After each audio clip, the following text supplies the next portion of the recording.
Hey y'all, I'm going to be streaming this best team for Radical Red right here on the channel. If you can't make the stream, don't worry about it. The parts will be uploaded over on Mystic Zora. I'm also going to be doing some Inuyasha content on MysticSage and more Genshin Impact content on Zora. I'm actually streaming Genshin on my Twitch, so if you like that game, definitely go and check that out. Oh, and follow my Insta, Twitter, and TikTok where you can see me and my lovely life and cringiness. With that being said though, hope you guys enjoy the video. Links for all those will be in the description below. It's time to continue here with our top 10 strongest series. And, oh no you guys, look what you've done. We're in the middle of December, prime winter time, and you chose to wait this long for the ground types to be chosen. Just a reminder, for the next few weeks after, I'll be taking the final 5 typings and bringing this series to a conclusion. So I hope you guys are ready for plenty of top 10 action. Ground types are rather interesting, as they're so in lockstep with what rock types are, but focus more on being powerhouses as opposed to defensive Pokemon. It's time to dig down deep and go over the best of the best with its top 10. I feel that these ground types we have here today represent some of the best of the typing, and I really hope you guys see that.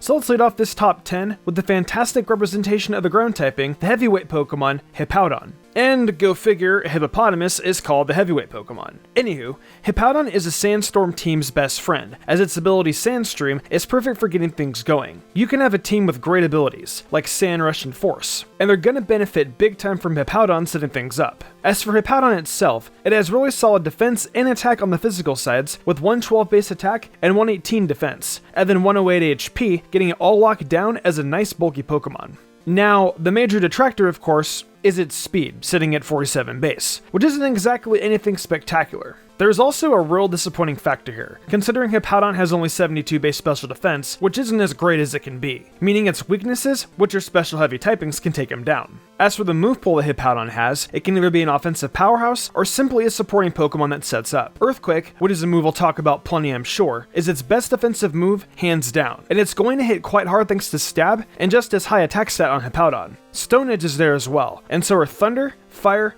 and Ice Fang, which offer some interesting coverage. Enough for all the weaknesses Hippowdon has to be covered. There's even Slack Off, which will heal Hippowdon a nice bit when used, meaning it has some viable recovery. However, perhaps what's most great about Hippowdon is its ability to set up hazards, mainly Stealth Rock. You don't want to forget about Curse either, as that will just continue to raise the attack and defense of Hippowdon while dropping its speed. Honestly, if the set you bring into a battle is Earthquake, Stealth Rock, Slack Off, and Curse, you're gonna have a pretty good time with this Pokemon. It's an absolutely fantastic one to open this up.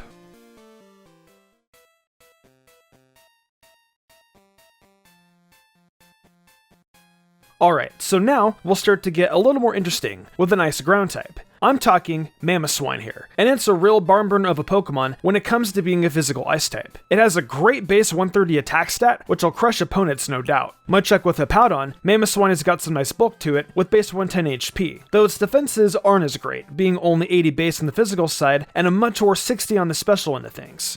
It's alright though, because its 80 base speed at least gives it an outside chance of having a slightly better time in battle when it comes to trying to outspeed others. It's got a great hidden ability in Thick Fat, which will help defend it against fire types a bit, and then Oblivious and Snow Cloak can be built around as well. Now, you've got all these abilities and some decent stats, but what about the moves on this mammoth of a Pokemon? Well, for one, Mamoswine has got access to some priority with Ice Shard, which definitely is something that will come into play during a hard-fought battle or right at the beginning of one, depending on the circumstances. It has access to Earthquake, as just about all Pokemon on this list do, which is definitely its best move that will cause some major damage. Also, of course, it has access to Stealth Rock, so it's very possible to set up some and assist in helping take down opposing Pokemon. There's Iron Head and Superpower as well, the latter of which can help with coverage against Steel types. Mamoswine is just a fantastic physical weapon and a bad typing like Ice, and as a ground type, it is simply a great option.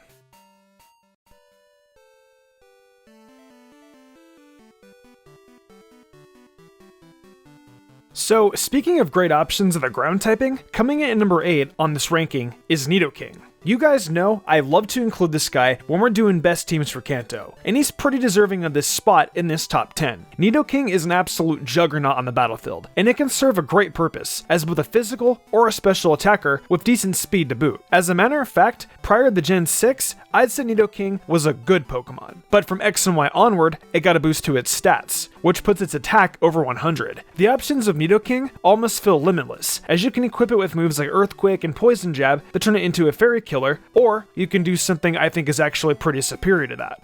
The great thing about Nidoking is that it has a fantastic hidden ability, that being Sheer Force. You guys already know how good Sheer Force is, so I won't bore you with the details of it. But when you combine it with the Life Orb, you've got a real force to be reckoned with in battle. The best thing one can do with the Nidoking, I think, is to max out special attack and then run moves like Earth Power, Sludge Wave, and Ice Beam while holding a Life Orb and having Sheer Force. Those moves turn into absolute buzzsaws that can tear through a team and provide excellent coverage, since you don't lose any HP from the Life Orb of Sheer Force. This guy makes it here on this list at number 8, riding a wave of its incredible attack and ability, and it definitely is deserving of the position it earned on this top 10.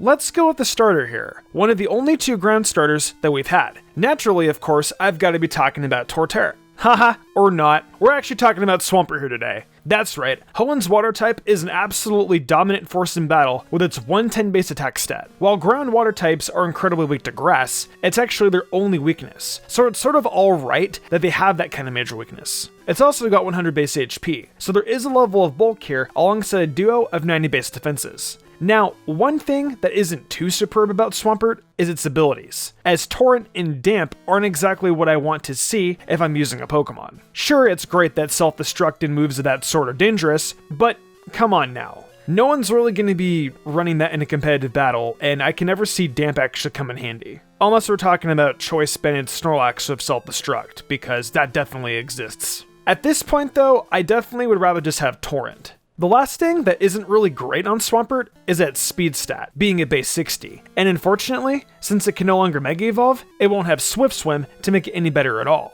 That being said though, its attack stat and move pool still earn at this spot. So, speaking of moves, Swampert has the always beloved Earthquake as its top option in battle, along with Liquidation and Waterfall, depending on which one tickles your fancy. Liquidation, of course, is stronger, and has a chance to lower defenses, while Waterfall can make the opponent flinch. Though, I think we all know that the former here is the better option, considering that speed. It's also got Ice Punch, which can easily be pulled out against grass types to help provide coverage against that only major weakness. The other moves Swampert can get include Superpower, Darkest Lariat, and even Outrage. Like, can you believe this thing gets Outrage? It's outrageous. And yes, I went there. Swampert is a deserving Pokemon to be in this top 10 that I feel gets slept on too often. Also, come on, it gets access to Flip Turn. I think that's really all it takes for justification here.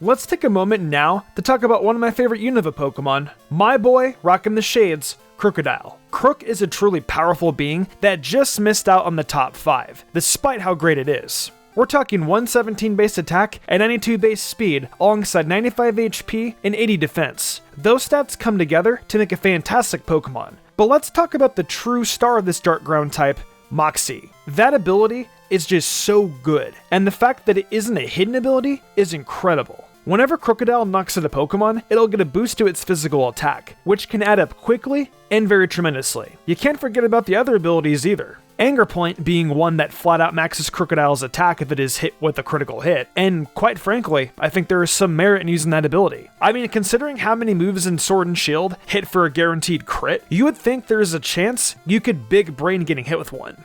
Now, as always, let's take a quick look at the move pool that Crocodile's got. Right off the bat, let's just get this out of the way. Yes, Crocodile has access to Earthquake, and let me tell you, it's gonna smack really hard. I'm sure you guys are so stunned that this is the case.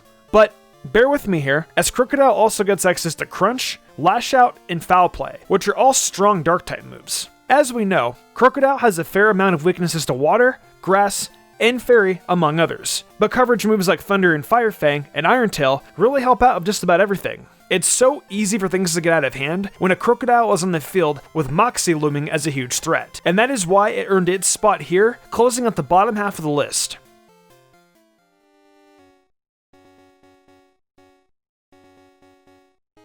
Let's now open up the top 5 here with the great Excadrill. As I prepare to talk about Excadrill, I remember the fact that we couldn't fit it onto the Steel type list, which was a really telling sign of how good that typing actually is. Now, we've got to talk about possibly the most important part of Excadrill's mythos, 2 of its great abilities, Sand Rush and Mold Breaker. The latter of the 2 is an ability which will allow moves to hit if normally an opposing Pokemon's own ability would prevent it. So, for example, Mold Breaker would allow Excadrill to hit a Pokemon that has Levitate for an ability with the move Earthquake.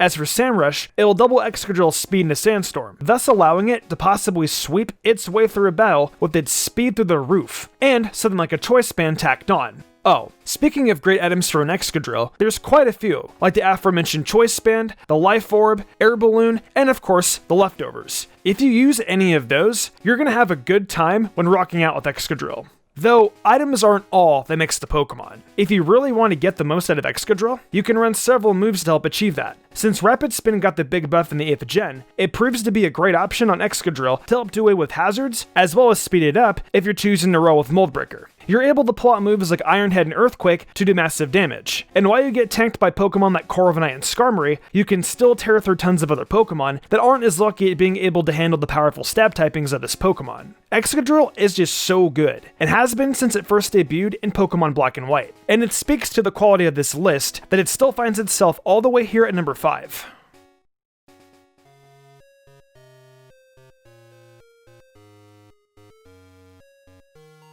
Let's go with Zygarde for the 4th spot on this list, because that feels extremely right for Zygarde. So let's just disregard stats for a moment and talk about how Zygarde can transform into these different forms. It's got the 10% form and the 50% form, one of which is a dog, and the other, the weird serpentine Zygarde we're used to. Though, the 100% form, which is totally the coolest looking of the 3, is definitely the one that people tend to think of now when we talk about Zygarde. In its 50% form, Zygarde has 100 base attack, 121 base defense, and 108 base HP, which continues a real streak of being physical among these Pokemon we've talked about today. It has some real bulk behind it, and will be hitting quite hard as well, though that's just in that form. When it goes to 100%, which it can actually do unless its HP drops below half and stays that way, when it enters the complete 100% form, its HP shoots up from 108 to 216, which is honestly a ridiculous jump. Suddenly, this gigantic Pokemon with major bulk is standing there, and it's pretty intimidating, honestly. It almost feels like a Gigantamax Pokemon, though naturally, it is not. So, what moves does this bulky monster get? Well, for starters, there's Earthquake. I know, it's real shocking and groundbreaking that it has access to such a move. However, there is also Land's Wrath, which serves as Zygarde's signature move and is just a slightly weaker version of Earthquake. There's Core Enforcer too, which is another one of Zygarde's signature moves, this time on the special side of things, and it can be great for ability suppression. Oh, and look at that, there are even more signature moves. Thousand Arrows is able to hit flying types, and Thousand Waves can prevent a Pokemon from escaping battle. There are plenty of other moves as you can see on screen here, but those signature moves truly stand out as some of the best that Zygarde has access to. It's super deserving of being here in the top 5, no doubt about it.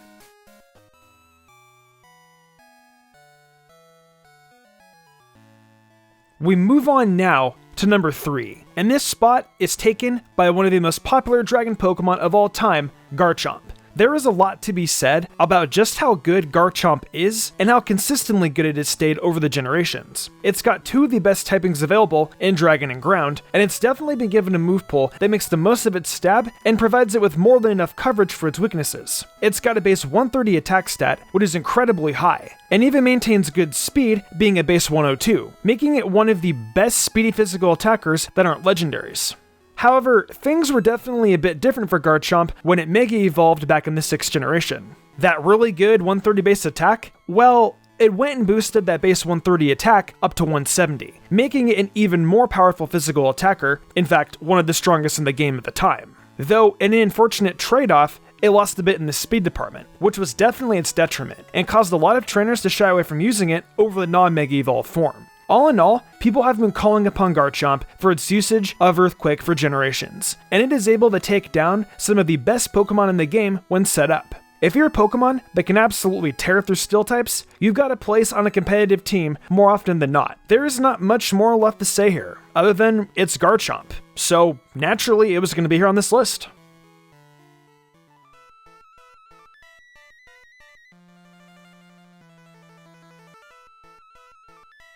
So how about we talk about our penultimate Pokemon? We're so close to ending this one, but first we've got to talk about Landorus, the best of the 3 forces of nature.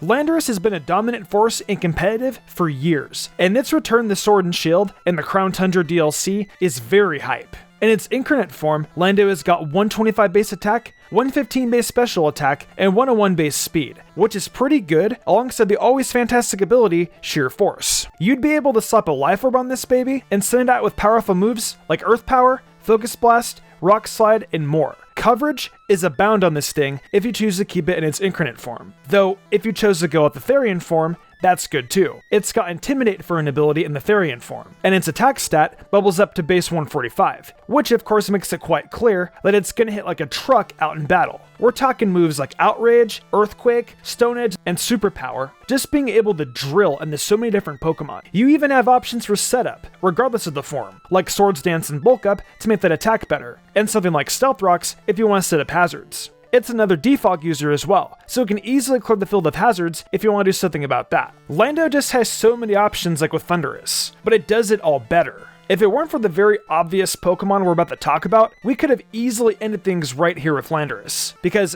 it's just that good.